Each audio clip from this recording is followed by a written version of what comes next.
योग वशिष्ठ महारामायण सुनते रहने के लिए हमारे चैनल को सब्सक्राइब करें और बेल आइकन दबाएं।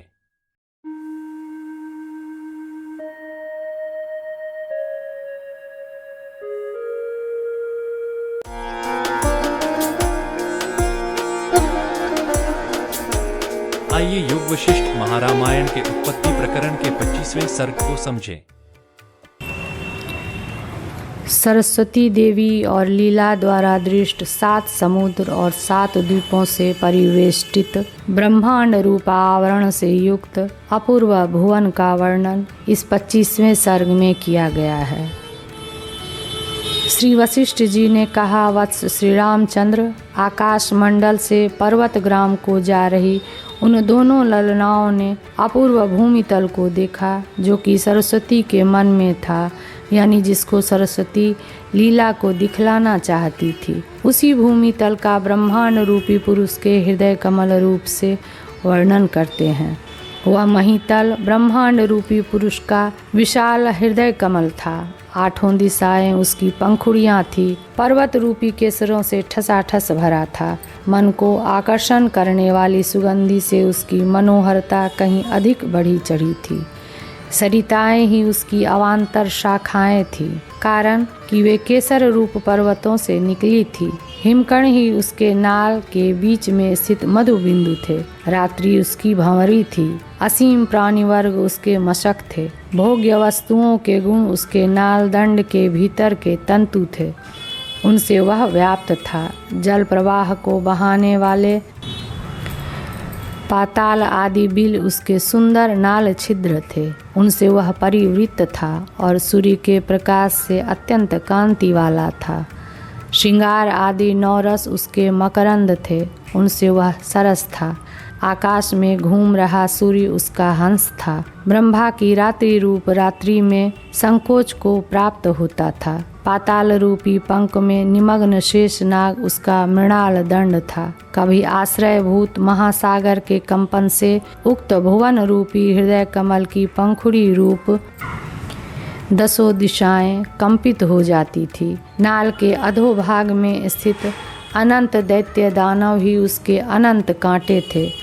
उसका मृणाल कंद संतति रूपी प्राणियों की बीजभूत संयोग से सुकुमार असुरों के स्त्री समूह रूपी मृणाल कलिका आदि वल्लरी प्राप्त करने योग्य महाबीज स्थानीय मेरु आदि पर्वतों का हृदय के समान जीवन का हेतु था।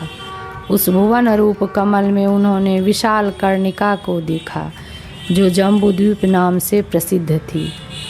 उसमें सरिताएं ही केसर की अवान्तर शाखाओं के नालदंड थे। नगर और ग्राम ही उसमें केसर थे। वह जम्बूद्वीप रूपी कर्णिका उत्तुंग 7 कुल पर्वत रूपी बीजों से बड़ी भली लगती थी। मध्यवर्ती अत्यंत उत्तुंग महामेरु रूपी बीजों से आकाश को स्पर्श कर रही थी। सरोवर उसके ओस के बूंद थे। वन और जंगल उसके पराग थे तथा कर्णिका के अगल बगल के स्थानों में चारों ओर मंडल के मध्य में रहने वाला जन समुदाय ही अलिवृंद था। वह प्रत्येक पूर्णिमा में उमड़ने वाले चारों दिशाओं में स्थित तथा 100 योजन विस्तीर्ण समुद्र रूपी भ्रमरों से व्याप्त थी।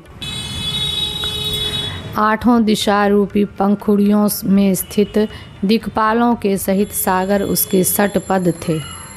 उसके भद्राश्व केतुपाल आदि 9 भाइयों ने, जो कि राजा थे, 9 विभाग किए थे तथा वह लाखों योजन विस्तीर्ण थी और रजकणों से व्याप्त थी।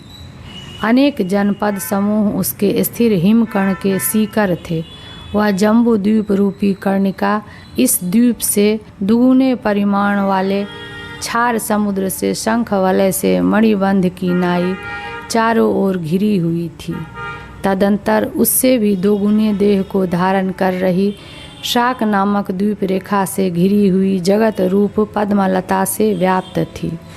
तदंतर उससे भी 2 गुने आकार धारण करने वाली स्वादु और शीतल नवीन क्षीर से पूर्ण समुद्र रेखा से, यानी क्षीर सागर से व्याप्त थी। तदंतर क्षीर सागर से भी दोगुने आकार को धारण कर रही अनेक जनों से अलंकृत कुश नामक द्वीप रेखा से वेष्टित थी। तदंतर कुश द्वीप से भी दोगुने आकार वाली दधि समुद्र की रेखा से, जो सतत देवताओं के समूहों को तृप्त करती है, वेष्टित थी। तदंतर दधि समुद्र से भी दोगुने परिमाण वाली कौंच नामक द्वीप रेखा से नवीन राजनगरी की तरह घिरी हुई थी। तदंतर कौंच द्वीप से दुगुने आकार वाली घृत समुद्र की रेखा से घिरी थी।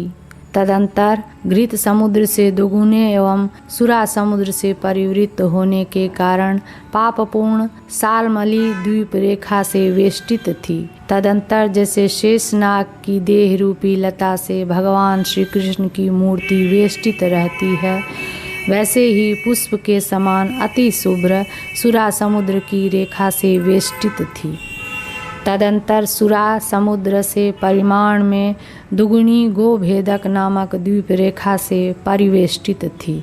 तदंतर उससे भी दुगुनी इच्छु समुद्र की रेखा से, जो हिमवान के शिखर के समान शुद्ध थी, आवृत थी। तदंतर इच्छु सागर से दुगुने परिमाण वाले पुष्कर द्वीप की रेखा से घिरी हुई थी। तदंतर इससे भी दोगुने परिमाण वाले स्वादु जल के समुद्र से घिरी हुई थी।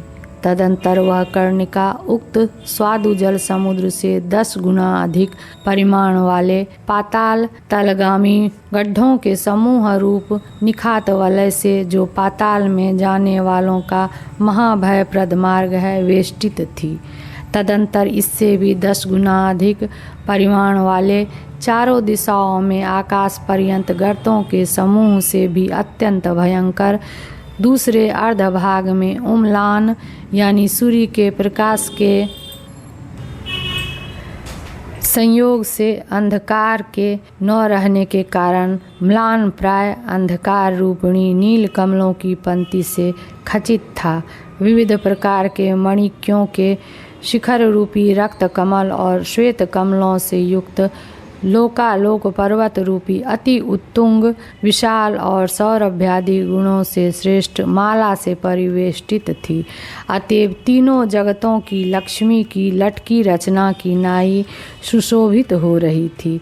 तदंतर इससे भी 10 गुना अधिक परिमाण वाले अज्ञात जीव संचार नाम वाले अरण्य से वह आवृत थी।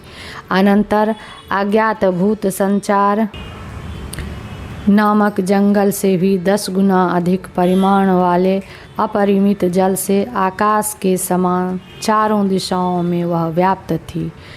तदंतर अपरिमित जल से भी 10 गुना अधिक परिमाण वाले मेरु आदि पर्वतों को भी द्रवीभूत करने में समर्थ भीषण ज्वालाओं से वेष्टित थी।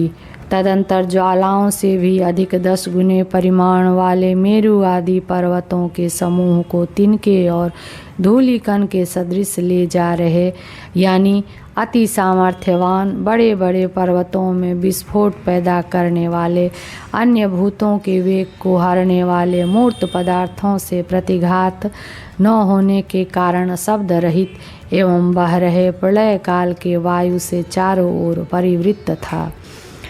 तदंतर पूर्वोक्त सबसे भी 10 गुना बड़े केवल एक शून्य रूपी आकाश से चारों ओर घिरा था। तदंतर 100 करोड़ योजन परिमाण वाली खूब घनी दोहरी सुवर्णमय ब्रह्मांड की दीवारों से व्याप्त था। इस प्रकार सागर, महापर्वत, लोकपाल, स्वर्ग, आकाश और भूतल से परिवेष्टित जगत का मध्य देखकर लीला ने तुरंत पृथ्वी में अपने मंदिर का आधारभूत गिरिग्राम का अवकाश देखा। इत्याकर्षे वासिष्ठ महारामायणे वाल्मीकीय देवदूतोक्ते मोक्षोपाय उत्पत्ति प्रकरणे लीलोपाख्याने भाषानुवादे भूलोकवर्णनं नाम 25 सर्गः। अगला सर्ग जल्द ही अपलोड किया जाएगा। सुनते रहने के लिए हमारे चैनल को सब्सक्राइब करें।